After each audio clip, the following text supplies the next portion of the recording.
পরকীয়ার শাস্তি কি? পরকীয়ার শাস্তি হচ্ছে ইসলামের সবচেয়ে ভয়াবহ।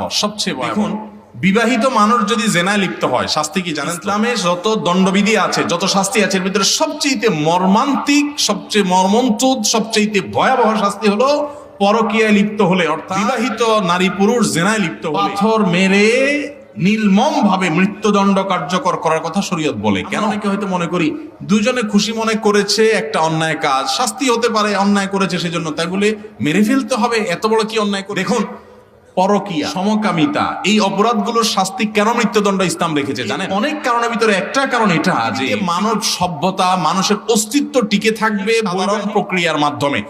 এই প্রক্রিয়া থেকে মানুষ যদি সরে যায়, অন্য প্রক্রিয়া যদি সমাজে আপনার বিস্তার লাভ করে, তখন মানব সভ্যতা হুমকির মধ্যে পড়বে। আমি একটা কথা বিভিন্ন জায়গায় ইদানিং বলছি, পৃথিবীর যে সমস্ত দেশগুলোতে পরকীয়াকে এলাও করে মানুষ, অর্থাৎ পরকীয়াকে কোনো দোষী কিছু মনে করে না, অথবা পরকীয়া